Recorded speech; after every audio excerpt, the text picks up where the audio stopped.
Voltamos com o segundo bloco aqui do nosso Cultura Livre. A gente está falando hoje sobre iluminação de teatro. E a gente está aqui com o Lorivaldo Rodrigues, ele que vem aqui contar pra gente um pouquinho da sua experiência. Ele estava falando como é que ele começou a iluminar, como que ele se tornou iluminador. E aí, Lori, eu fiquei numa dúvida aqui. Sempre, você já começou ganhando dinheiro, então, fazendo iluminação? Porque todo mundo acha que o Lori é o cara. Já começou ganhando dinheiro, foi isso? Não. No começo, né, não tem nem como, né? Primeiro que, na época, não tinha essa ideia de ganhar para trabalhar. Tanto o técnico como atores, diretores, fazia aquilo mais por prazer, né? Então, as pessoas gostavam de fazer teatro, né? Tanto que a gente denominava teatro amador, né? A gente colocava isso, fazia até questão de colocar, para diferenciar, que é um teatro amador, que não é profissional, né? Você não está ali com o objetivo de ganhar dinheiro e tal. O seu objetivo é exercer, né, a atividade teatral, muitas das vezes como um recurso para você contestar as coisas, né? Protestar sobre o que você não discordava, né, de governo, de alguma coisa, né? Trazer um tema, né, para discussão, como, por exemplo, a questão ecológica, né? Sempre é um tema, né, um problema. Sim. Então, na época, tinha grupo aqui que se dedicava mais a isso. Os temas do grupo sempre era a questão do Pantanal, da natureza, da preservação. Então, as pessoas faziam questão de dizer, grupo de teatro, sei que lá, fulano de tal, amador, colocava isso aí. Grupo, por exemplo, sei lá, né, grupo não sei o que de teatro amador, a gente fazia, inclusive nós tínhamos na época uma federação, né, que era a Federação Mato Grossense de Teatro Amador, né, então, se não me engano, acabou. E então, assim, ninguém tinha ideia de ganhar, né, ninguém pensava nisso, inclusive era até um erro, né, tipo assim, né, poxa vida, você quer ganhar dinheiro fazendo isso? Era como se fosse um ofício, né, assim, como uma religião, hobby, né? Como se fosse, eu vou entrar numa igreja para fazer um trabalho missionário, não quero ganhar, tipo assim, sim, entendeu? Entendi. E aí, durante muito tempo, foi assim, né, e eu trabalhei com outras coisas, é claro, né, eu trabalhei na Secretaria de Cultura, né, do município, depois houve um período que eu dei aula, né, eu entrei na faculdade de letras aqui no FMT, e aí isso eu passei a dar aulas e tudo mais, né? Eu era concursado na Secretaria Municipal de Cultura, durante um bom tempo fiquei concursado lá. Então, assim, o teatro, fazer luz era um hobby mesmo, né? E, inclusive, você conversando aqui nos bastidores, naquela hora você falou assim, começou desde criança e tal. Tem um iluminador que diz, né, lá de São Paulo, ele fala que ninguém vai para a luz assim porque quer, né, porque desejou. Porque, tipo assim, quando eu crescer eu vou virar iluminador. Quem que diz isso, né? Ator, até que as pessoas dizem, eu quero ser atriz, quero ser ator, tal, né? Desde pequenininho. Mas iluminador, cenógrafo, ninguém diz, né? Eu quero ser iluminador quando crescer. Ninguém vai dizer isso. Ele diz que você caminha para essas áreas por paixão mesmo, entendeu? Você vai se apaixonando por ela e vai ficando, quando você vê, você está tomado por ela. Então foi mais ou menos assim também. Então durante muito tempo, e foi um período bom, por quê? Porque eu fiz trabalho para muita gente da época, né? Muitas produções, né, na época assim. As pessoas conheciam o seu trabalho. Então, exato, né? Como eu praticamente era o único que fazia isso, que quis fazer isso, então eu fazia muita coisa para todo mundo, né? E durante um bom tempo foi sem ganhar absolutamente nada. Até o ano de 1994. Foi a virada aí. Foi a virada, em 1994. Até esse período, depois de 94 para cá um pouco mais, assim, mas foi diminuindo muito, hoje já diminuiu bastante, mas ainda tem um pouquinho, mas já diminuiu muito. As produções um pouco mais assim, sofisticadas, né?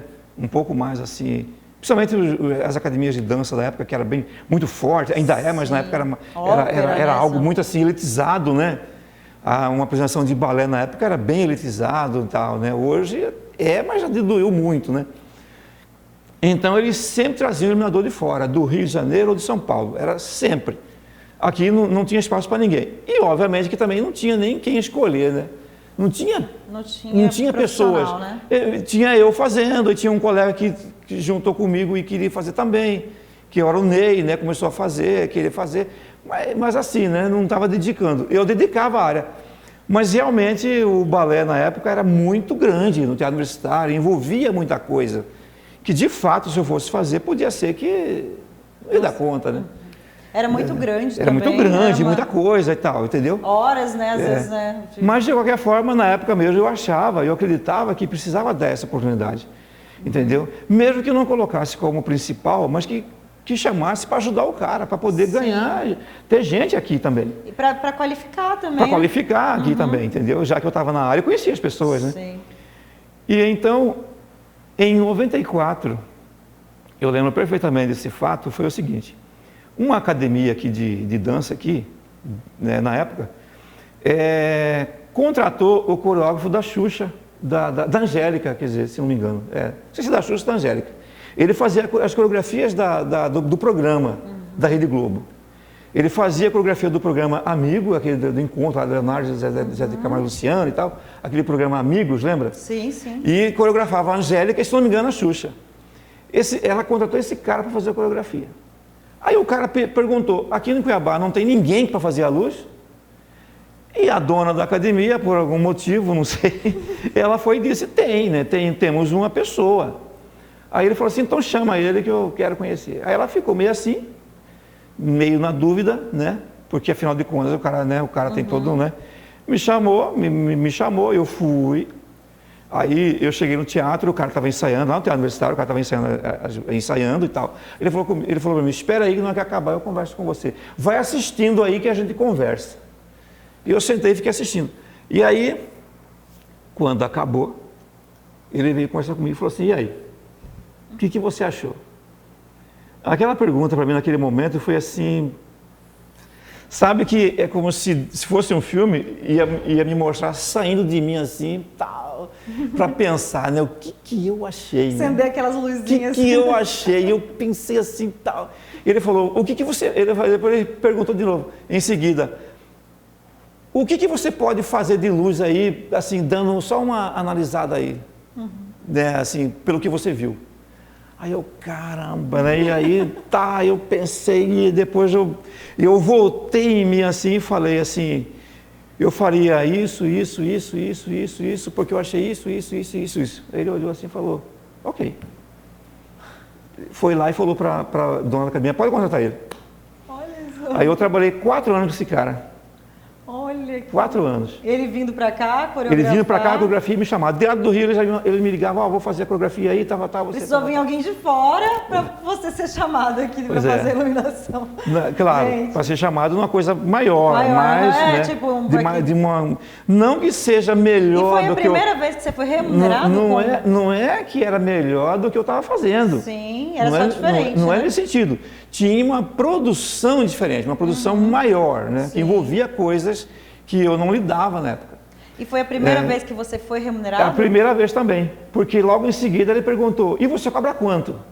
Aí foi outra pergunta fatal: nunca cobrei. E aí, quanto? Né? Quanto? Aí eu pensei e falei assim: eu vou pensar e depois te falo. E fiquei um par de horas pensando.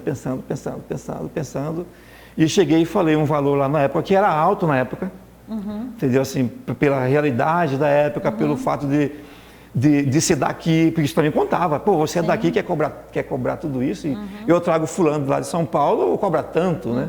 Então, tinha isso, entende? Aí, eu peguei, falei o valor, não lembro direito, mas eu sei que era alto, eu falei: eu vou pôr alto, porque se ele relutar, aí a gente abaixa. cai para né? E eu não tinha noção nenhuma, eu era totalmente, lógico, mais jovem, né? E estava entrando nesse mundo, nesse universo, né? Dessas produções maiores, de cobrar, né? Até então eu nunca tinha cobrado, a não ser um cachezinho, quando rolava do grupo, e o grupo mesmo pagava por conta própria, né? Pagava alguma coisa ali. Dividia, né? Dividia, tal, não era algo que, não, eu cobro tanto, né? Assim, não era assim. Que é a realidade hoje também dos grupos de teatro, né?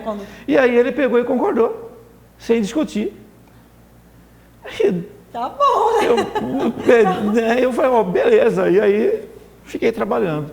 E então, eu, no meu trabalho, eu considero que esse ponto tiveram 2 viradas. Primeiro, eu entrei tipo assim, eu passei a fazer algo mais, algo maior, algo que exigia mais, entende? Que exigia mais conhecimento, que exigia mais. Exigia mais Eu dei um pulo, estudo, digamos né? assim, eu dei um avanço naquilo que eu estava fazendo. E o segundo ponto é que eu percebi que podia cobrar, tá entendendo? Exato. Eu percebi que, opa, peraí. Estou trabalhando, né? Estou trabalhando. E a partir daquele momento, como eu fiz esse trabalho para ele, eu comecei a fazer de outras academias. E aí foi aumentando eu fazer a luz para todas as academias, com o passar do tempo. Que legal. Em função desse ponto, disso aí. E todas perguntavam, quantos que é? Quantos que é? Eu, pá, e fui... E aí a gente chega no Alto da Paixão, que é o segundo maior espetáculo da América Latina e que você fez toda a iluminação. Como é que foi pensar a iluminação para um espetáculo ao ar livre também, que já é outro tipo de iluminação, né, Louro? Como que foi iluminar o Alto de Natal, o Alto da Paixão, o Alto de Natal, que teve pouco, mas também aconteceu. Então conta pra gente. O Alto da Paixão de Cristo, né, que acontecia aqui, bem no começo tiveram alguns desafios, né, eu acho que para todo mundo envolvido, né, cenário, atores, né, envolveu muita coisa, né, até a escadaria que os atores tinham que entrar, tinha que estar dentro das normas exigidas pelo bombeiro e tal, então todo mundo foi se adaptando a isso. Na luz também, primeiramente que não podia ter nada na frente para não atrapalhar a visão, não atrapalhar as pessoas.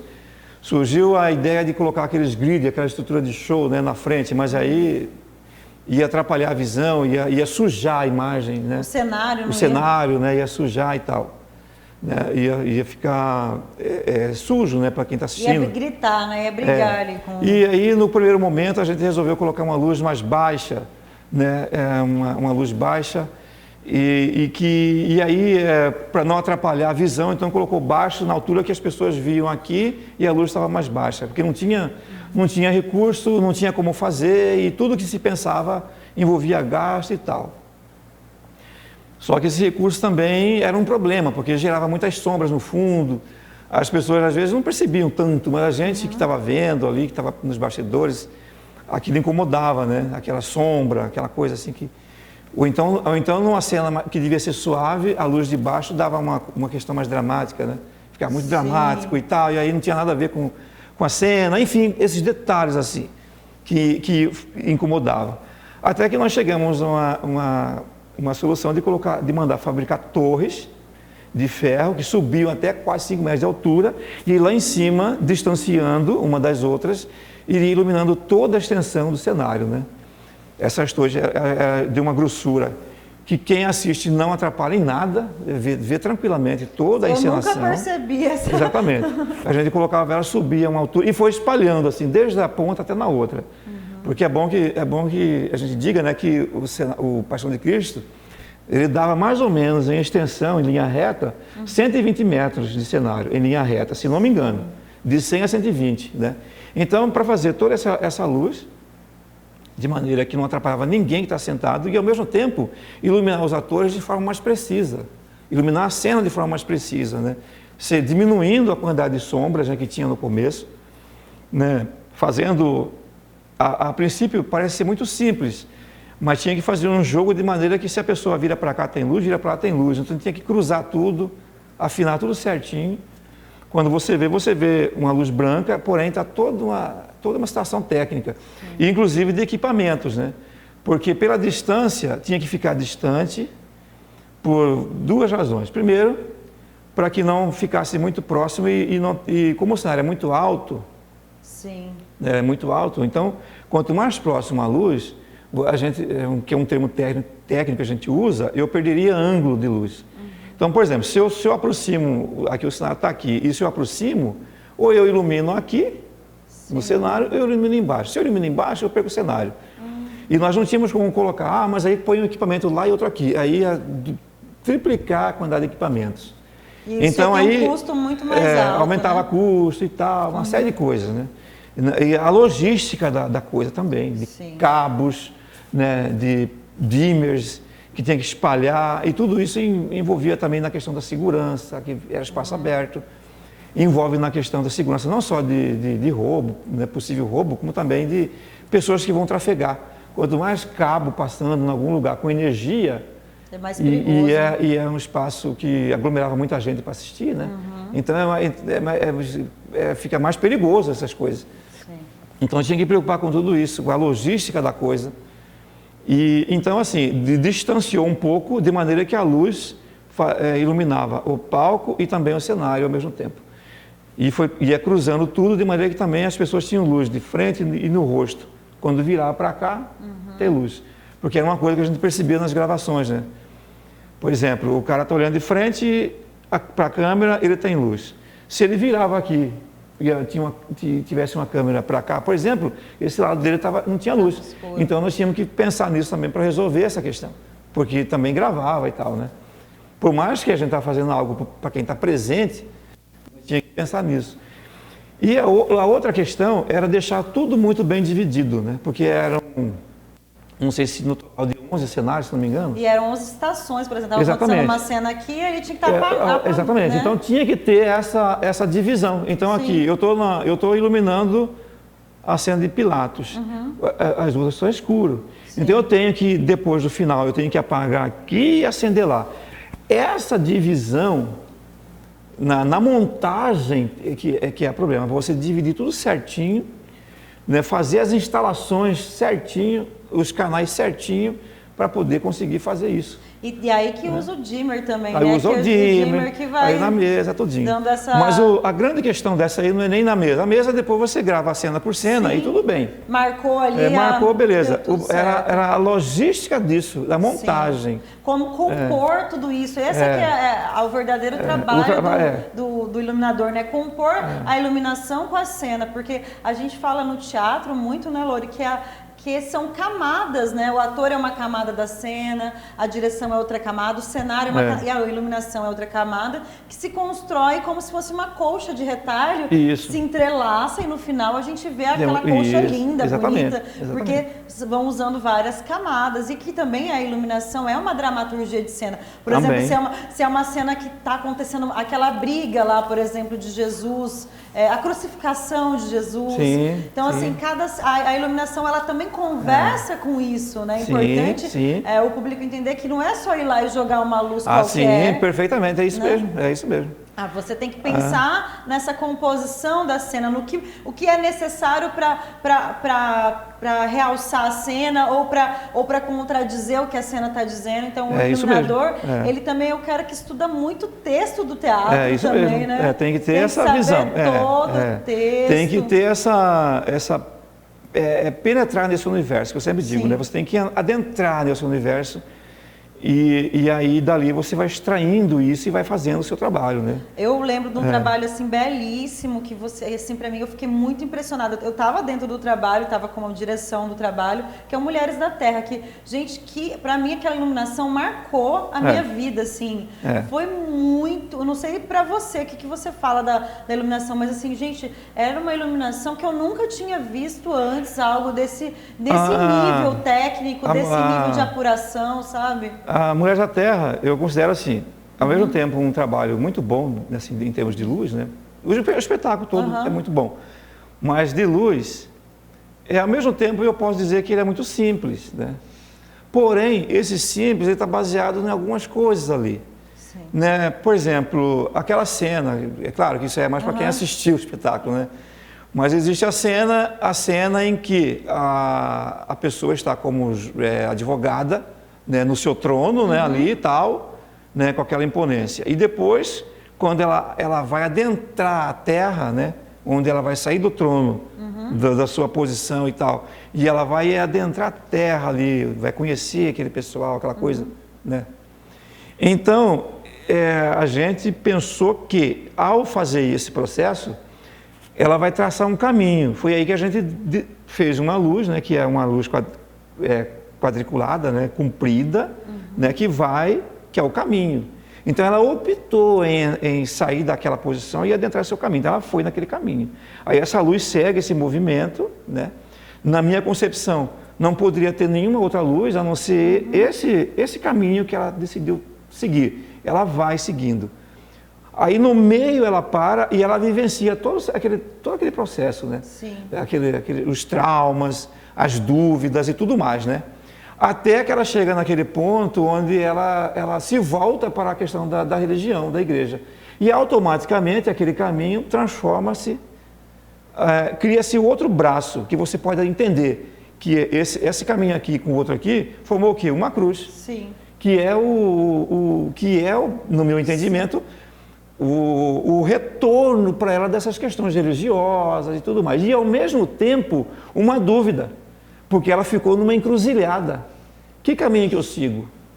Eu vou para frente, eu vou para trás, eu vou para cá, eu vou para lá. Dialoga muito entendeu? com o espetáculo. Então é simples, mas tem essa E aí a gente fala tem esse sentido, né, que a gente busca e tenta transmitir isso. Pode ser que muita gente não vai entender, não vai ver dessa forma.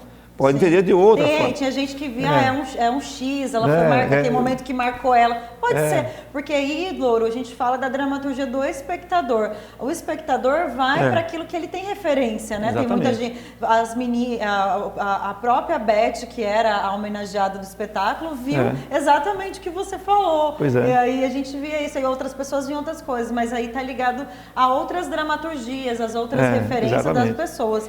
E uma outra coisa fantástica também foi o varal de lâmpadas simples e de uma beleza que talvez lembrasse um céu estrelado, que levasse para o... Sim, na concepção ali, minha, né, é claro que alguém pode pensar no céu estrelado e tudo mais, mas a concepção do espetáculo é o seguinte, esse varal de luz, que na verdade, naquele momento, ele não seria um varal, né?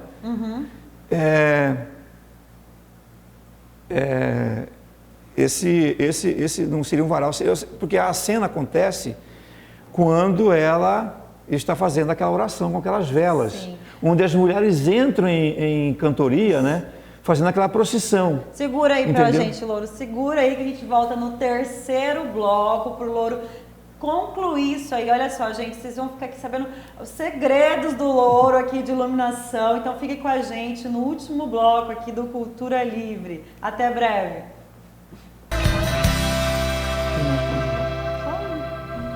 Então vamos ter que fazer um bom